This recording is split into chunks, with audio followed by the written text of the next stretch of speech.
Sebelum melanjutkan, jangan lupa subscribe dulu. Terima kasih. Bab 218 Pelakunya, Arnold. Tim dan Jordan hanya pernah bertemu satu kali, dan sejujurnya, mereka hanya pernah bertemu dari jauh. Victoria juga tidak pernah memperkenalkan mereka secara resmi. Terlebih lagi, Tim sangat terintimidasi oleh aura Jordan yang mendominasi dan mengesankan hingga ia gagal mengenali bahwa Jordan adalah pacar Victoria. Jordan mendengus dingin, mencengkeram kerah baju Tim, dan bertanya, "Kamu berhasil mengetahui nomor ponselku, tetapi kamu bahkan tidak tahu seperti apa rupaku." Nomor telepon seluler. Tim berpikir dalam hatinya, kapan aku pernah menyelidiki nomornya. Tiba-tiba, Tim menatap Jordan dengan ngeri dan bertanya, apakah kamu anak laki-laki tampan yang dirawat Victoria? Memukul. Kali ini, sebelum Jordan sempat bertindak, Pablo segera menghampiri dan menamparkan Tim karena telah menghina Jordan. "Pang, kau pasti sudah bosan hidup. Beraninya kau memanggil Tuan Jordan seperti itu."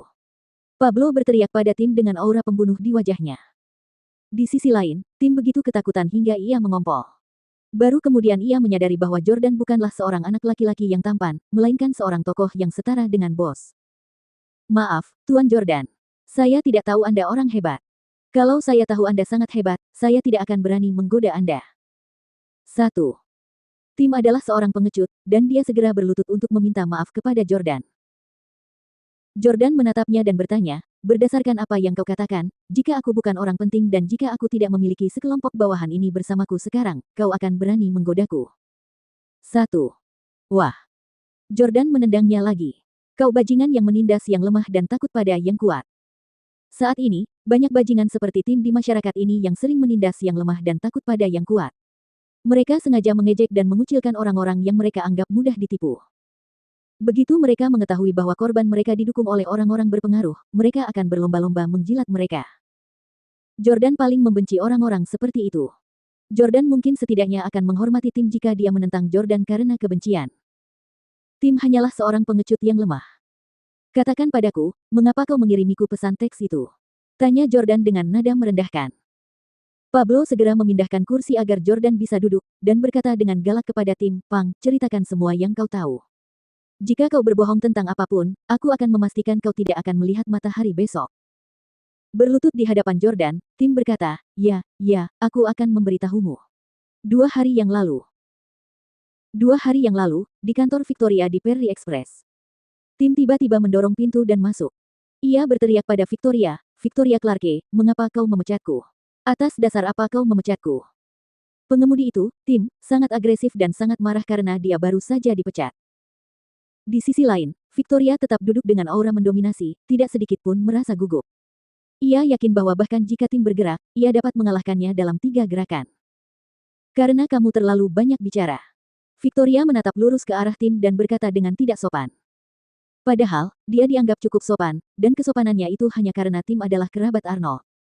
Oleh karena itu, dia bersedia mengatakan hal itu kepadanya. Dia ingin memberitahu dia alasannya sehingga dia setidaknya belajar menjadi lebih pintar dan tidak mengganggu bosnya saat dia bekerja di masa mendatang. Jika dia orang lain, Victoria tidak akan repot-repot menjelaskan alasan pemecatan kepada karyawan yang dipecatnya. Sementara itu, Tim masih merasa sangat marah. "Memangnya kenapa kalau aku terlalu banyak bicara? Bukankah Tuhan memberi kita mulut untuk berbicara? Yang penting aku melakukan pekerjaanku dengan baik. Bukankah aku sudah mengantarmu ke tempat tujuan tepat waktu, setiap kali kau pergi? Victoria Clarke, tahukah kau apa statusku? Menjadi sopirmu dan membukakan pintu untukmu sudah membuatku merasa sangat dirugikan dan diperlakukan tidak adil. Beraninya kau memecatku." Saat Tim berbicara kasar, Victoria mengerutkan kening karena tidak senang. Sekarang, satu-satunya orang yang bisa melontarkan kata-kata kasar di depan Victoria adalah Jordan. Tepat pada saat itu, Arnold bergegas masuk, meraih lengan Tim, dan menariknya menjauh sambil berbicara kepada Victoria. "Maaf, Nona Clarke, Tim agak impulsif.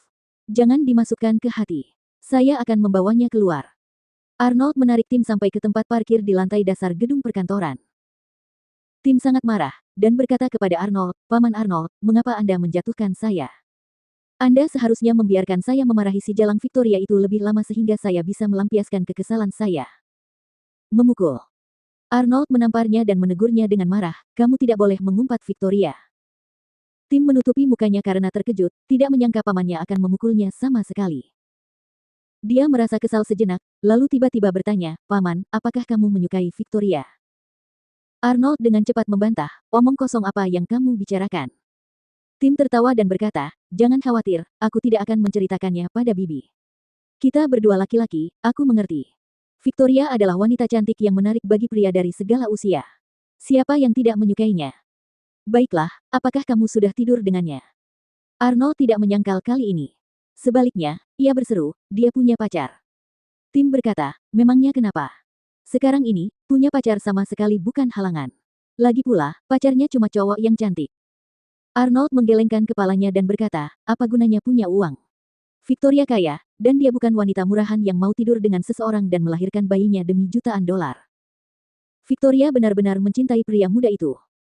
Tim tertawa dan berkata, saat ini, salah satu hal yang tidak kupercayai adalah cinta sejati. Paman, aku punya ide. Habiskan beberapa ribu dolar dan kirimkan seorang wanita cantik untuk merayu pria tampan Victoria. Lalu, beritahu dia tentang hal itu. Saat itu, Victoria akan meninggalkannya, dan kamu akan punya kesempatan dengannya. Arnold menyalakan sebatang rokok dan berkata, kau pikir aku belum mencoba? Aku menghabiskan hampir 20.000 dolar untuk semua jenis wanita dan mengirim mereka untuk mendekati Jordan. Namun, Jordan bahkan tidak melirik mereka berdua dan menolak memberikan nomornya. Yordania memiliki status dan standar yang tinggi. Dia tidak akan menyukai orang-orang aneh yang dipekerjakan Arnold. Tim menghisap sebatang rokok, memikirkannya, dan berkata, karena membujuk Jordan tidak akan berhasil, kita bisa mulai dari Victoria. Apakah Victoria seorang pecandu kebugaran yang suka berlari di atas treadmill?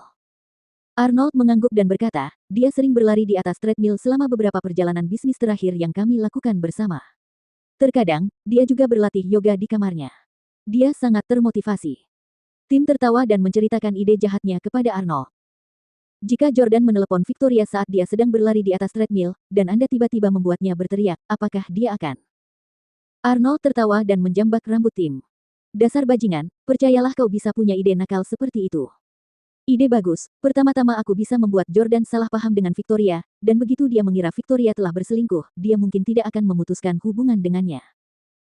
Namun, sebagai seorang pria, dia pasti merasa sangat frustrasi, dan dia pasti ingin membalas dendam. Aku akan mengirim wanita-wanita itu untuk mendekatinya. Itu akan meningkatkan peluang keberhasilan. Begitu Victoria tahu bahwa Jordan telah berselingkuh, mereka pasti akan putus. Ini seperti mencetak skor dalam bola basket. Anda tidak harus membidik keranjang. Anda akan mencetak skor jika bola mengenai papan. Kali ini, aku akan menggunakan taktik ini untuk membuat si bajingan Jordan putus dengan Victoria.